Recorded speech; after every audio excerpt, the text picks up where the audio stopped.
अप्रैल का महीना शुरू हुआ है। ये वक्त होता है जब बच्चे नई क्लास में जाते हैं और नए साल के लिए फीस भी तय होती है।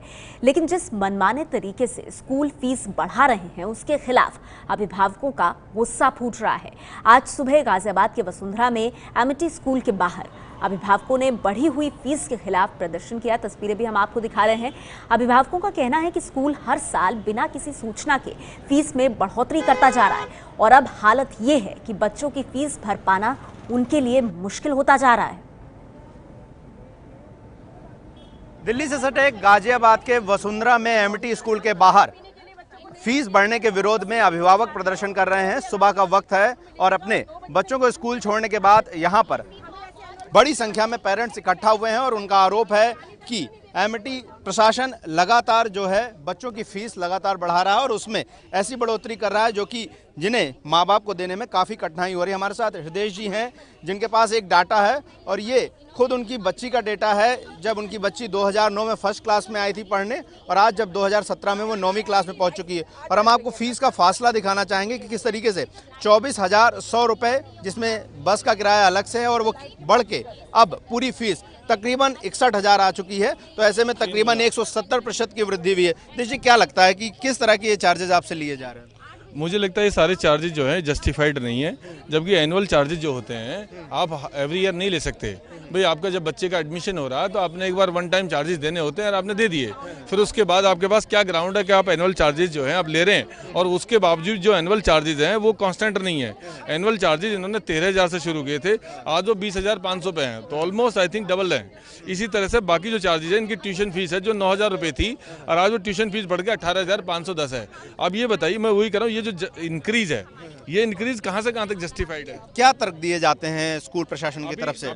कोई तर्क नहीं है, इस पर कोई तर्क नहीं है, कोई जस्टिफिकेशन नहीं है और मेरे कोई हमारे को इन्फॉर्मेशन तक नहीं है कि भाई आपने चार्जेस बढ़ाए हैं, वो आप प्रॉपरली कब कम्युनिकेट करिए, पेरेंट्स को कम्युनिकेट करिए, पेरेंट्स का फीडबैक लीजिए। कोई फीडबैक नहीं है, कोई कम्युनिकेशन नहीं है। इसका मतलब ये हो गया भाई आपने जो डिसाइड करा, जो आपके माइंड में चल रहा, आप अपने हिसाब से बढ़ा लीजिए। सो कोई अथॉरिटी तो होगी जो इसको अप्रूवल देती है। हमारे साथ नीरज जी, ये बताइए, ये आपकी फीस जो है 14,500 से 20,500 सीधे बढ़ा के कर दी है आपके एनुअल चार्जेस। क्या कभी इतने सालों में आप लोग की कभी बात हुई, क्योंकि बच्चे पढ़ते हैं आपके, क्या कहा जाता है, किस तरीके से फीस बढ़ाने की क्या प्रक्रिया बताई जाती है? देखिए, हर स्कूल में एक पेरेंट्स टीचर का एक एसोसिएशन होता है जिसके तहत फ़ी बढ़ाई जाती है। यहाँ हमें पता नहीं है, अगर होगा भी तो उनके स्टाफ के ही बच्चे होंगे, वही एसोसिएशन में होंगे, क्योंकि हमें जानकारी नहीं है कि इन्होंने AC लगाया इसलिए पैसे बढ़ा दिए। इन्होंने क्या किया ऐसा? 20,000 रुपया किस हिसाब से बढ़ाया? आपने खुद ही कंपेयर किया है, 2009 से अभी तिगुना हो गया है फ़ी। ये मैडम बता रही है कि हर स्कूल में डिफरेंट फ़ी है। जैसे सेक्टर 6 पुराना स्कूल है जो कि बेटर होना चाहिए, वहाँ फ़ी कम है और ये 13,640 लिया जा रहा है और सेक्टर 1 में 20,500। एक आप ये देखिए, 1 किलोमीटर का भी डिफरेंस नहीं है दोनों स्कूल में। दोनों वसुंधरा गाजियाबाद में आते हैं। सेक्टर 44 नोएडा में, जो कि Noida is more costlier then Ghaziabad, वहाँ 16,140 लिया जा रहा है। तो सेक्टर 1 से इतनी फीस क्यों ली जा रही है? आप अपने खुद ही स्कूल को इतना वेरिएशन कैसे दे सकते हो? आप एक स्टैग्नेंट स्ट्रक्चर चलाइए कि हर स्कूल में, because same education, same books, same teacher. ऐसा तो है नहीं कि फैसिलिटीज आप बहुत ज़्यादा दे रहे हैं। Even sector 6 is getting more facilities, यहाँ पे कम है, वहाँ लैंग्वेजेस ज़्यादा है और भी तमाम सारे लोग हैं। आप ये बताइए, अब क्योंकि फीस तो बढ़ चुकी है, ऐसे में अब नई सरकार आई है और धड़ाधड़ फैसले हो रहे हैं, क्या उम्मीद रखते हैं, क्या मांग करते हैं? सर, हम लोग आज इसलिए इकट्ठा हुए हैं, माननीय मुख्यमंत्री जी से, योगी आदित्यनाथ जी से हमारा यही आग्रह है कि ये जो धांधलियाँ चल रही हैं बिना इन्फॉर्मेशन के, बिना किसी तर्क के, बिना वितर्क के ये फीस बढ़ाए जा रहे हैं, जिसका कोई रैशनल नहीं है। आप इन्फॉर्मेशन की बात कर रहे हैं, देखिए हम सुबह 1.5 घंटे से हो गया हमें खड़े हुए, यहाँ गार्ड ने दरवाजे पे ताला लगा दिया है और कोई हमारी बात सुन के राजी नहीं है। यहाँ पे प्रिंसिपल आके राजी नहीं है कि आके 2 मिनट पेरेंट्स से बात कर लें, जिनके बच्चे यहाँ पढ़ रहे हैं।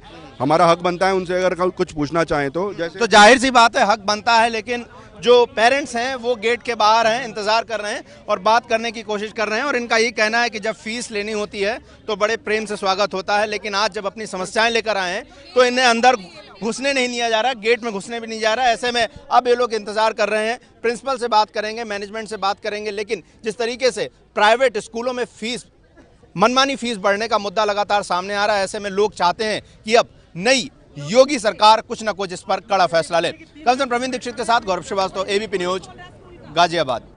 गाजियाबाद के एमिटी स्कूल का आपने ये प्रदर्शन देखा और आप जरा सोचिए, ना पूछा जाता है ना बताया जाता है, सिर्फ बढ़ी हुई फीस की एक पर्ची अभिभावकों को थमा दी जाती है। अब ये कहीं से भी जायज कैसे ठहराया जा सकता है? और यही वजह है कि योगी सरकार अब प्राइवेट स्कूलों पर नकेल कसने की तैयारी में है। अप्रैल में प्राइवेट स्कूलों का नया सत्र शुरू होते ही राज्य के अलग अलग हिस्सों से फीस को लेकर प्राइवेट स्कूलों की मनमानी की खबरें सामने आ रही हैं और योगी सरकार इस मुद्दे को लेकर काफी गंभीर है।